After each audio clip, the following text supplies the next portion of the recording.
Olá!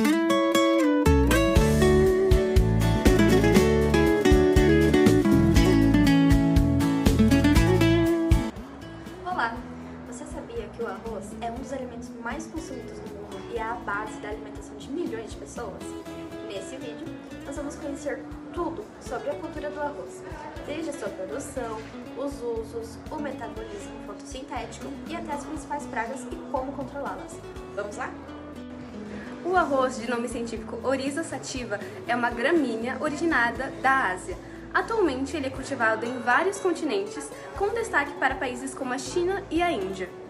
No Brasil, os maiores produtores estão nas regiões sul e o centro-oeste do Brasil, com destaque para o Rio Grande do Sul, que sozinho representa cerca de 70% da produção nacional. Muito além do simples consumo como alimento básico na dieta humana, ele é uma matéria-prima extremamente versátil e com ampla aplicação em diversas indústrias.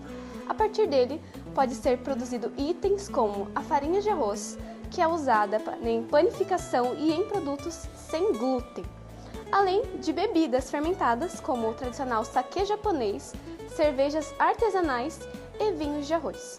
O arroz também é utilizado na produção de papel de arroz, que é comumente empregado na culinária oriental e até mesmo em produtos artísticos e decorativos.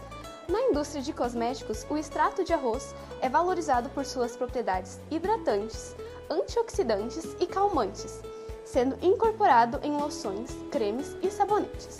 O óleo do farelo de arroz, por exemplo, é usado em produtos para pele e cabelo devido à sua leveza e riqueza em vitamina E. Além disso, o arroz também tem potencial como fonte de biocombustíveis, especialmente através da fermentação dos resíduos do grão e do uso de sua palha como biomassa energética. Os subprodutos do beneficiamento do arroz, como a palha e a casca, o farelo e o germen, também possuem uma grande utilidade. A cultura do arroz é suscetível ao ataque de diversas pragas entomológicas, que podem causar sérios danos ao desenvolvimento das plantas e à produtividade final. Essas pragas atuam em diferentes fases do ciclo do arroz, desde a germinação até a formação dos grãos, afetando o vigor das plantas, reduzindo a eficiência fotossintética e provocando o tombamento de colmos e também prejudicando diretamente a qualidade e a quantidade da colheita. As principais pragas entomológicas do arroz são a broca da cana do arroz, que é a Diatreia saccharalis. Embora ela seja mais comum na cana-de-açúcar, essa broca também ataca o arroz. As lagartas penetram nos colmos, perfurando os tecidos internos e comprometendo o transporte de seiva. Isso causa enfraquecimento e também o tombamento das plantas, além de facilitar a entrada de patógenos. Temos o percevejo do colmo, que é a Tibraca limbativentris, que é uma das pragas mais importantes do arroz irrigado. Os percevejos adultos e ninfas sugam a seiva dos colmos, provocando o aparecimento de manchas esbranquiçadas nas bainhas e também, em casos severos, a morte dos perfilhos.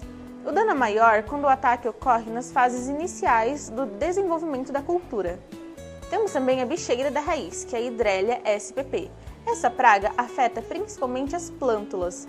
As larvas alimentam-se das raízes, enfraquecendo as plantas e causando falhas no estande. É mais comum em áreas alagadas ou com irrigação contínua. A lagarta da panícula, que é a Spodoptera frugiperda, ela é conhecida por atacar várias culturas, como o milho. Essa lagarta ela também prejudica o arroz, alimentando-se das panículas e danificando os grãos. O ataque pode reduzir significativamente a produção e a qualidade da colheita. Temos também o pulgão do arroz. Esses pequenos insetos sugadores alimentam-se da seiva das folhas, enfraquecendo as plantas. Além disso, elas podem atuar como vetores de viroses, o que agrava ainda mais os danos. Temos também as cigarrinhas e outros insetos sugadores. Algumas espécies de cigarrinhas, percevejos, também podem ser encontradas na lavoura de arroz e podem interferir no crescimento das plantas e favorecer o desenvolvimento de doenças. Para minimizar os danos causados por essas pragas, é fundamental adotar um manejo integrado de pragas, o MIP, que combina diferentes estratégias de controle de forma sustentável e também eficiente. Primeiro, nós temos o controle químico, que a gente utiliza inseticidas específicos com aplicação criteriosa, respeitando o período de carência, as doses recomendadas e também as condições climáticas. Ele deve ser utilizado apenas quando o nível de infestação atingir o nível de controle para evitar a resistência e também o impacto ambiental. Nós temos o controle biológico também, que consiste no uso de inimigos naturais das pragas, como parasitoides, exemplo, a Trigograma spp, predadores também, no caso, joaninhas, percevejos e predadores, entomopatógenos, como fungos, vírus e bactérias que podem vir infectar as pragas. É uma alternativa sustentável que tem ganhado espaço no manejo de pragas do arroz. Nós temos também um controle cultural, que são práticas agrícolas que dificultam o desenvolvimento de pragas como destruição de restos culturais após a colheita, rotação de culturas para quebrar o ciclo das pragas, semeadura na época recomendada, fazer um manejo adequado da irrigação e evitar lâmina contínua em certas fases, manutenção da lavoura livre de plantas daninhas hospedeiras de pragas. Tudo isso vai auxiliar no controle das pragas no arroz. No processo fotossintético das plantas C3, que seria o ciclo de Calvin, o dióxido de carbono, que é o CO2, ele é fixado diretamente pela enzima rubisco, chamada de ribulose 1,5-bifosfato, também conhecida como RuBB. Forma duas moléculas de 3-fosfoglicerato, o 3-PGA, que é composto por 3 carbonos, que vai dar o nome todo a esse grupo. Esse processo ele ocorre dentro dos estromas, que é dentro dos cloroplastos, e vai depender da energia do ATP, e também dos elétrons de NADPH, que são produzidos na fase fotoquímica, sendo mais eficiente em ambientes com temperaturas moderadas, boa estabilidade hídrica e também a luminosidade média. Entretanto, a rubisco ela é uma enzima que pode fixar o oxigênio, ou seja, ela reage com o oxigênio e dá início ao processo da fotorrespiração, que é basicamente reduzir a eficiência fotossintética, especialmente sobre altas temperaturas e o estresse hídrico, e também os baixos níveis de CO2. De forma resumida, vai fazer com que as plantas percam a energia armazenada já anteriormente. Falando ainda sobre o processo fotossintético, o processo fotossintético das plantas C3 eles são divididos em duas fases. A fase fotoquímica, anteriormente era conhecida como fase clara, atualmente não se usa mais esse termo, mas onde ocorre a formação de adenosina difosfato, passando para a fase bioquímica, que é a segunda fase fotossintética, também conhecida como fase escura, anteriormente, obviamente. Porém, passa de adenosina difosfato para adenosina trifosfato. E o NADPH ele vai passar a ser o NADP+. O arroz, como citado anteriormente, é uma planta do tipo C3.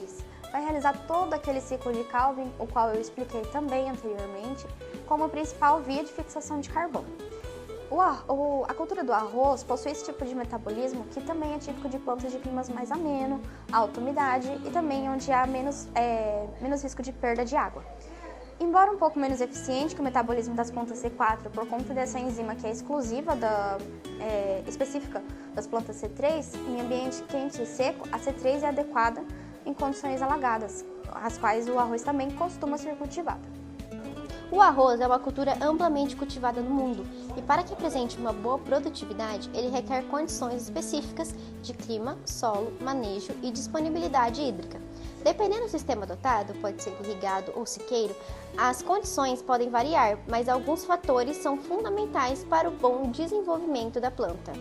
Em relação ao clima, o arroz é uma planta típica de clima tropical e subtropical, preferindo temperaturas elevadas e estáveis ao longo do seu ciclo.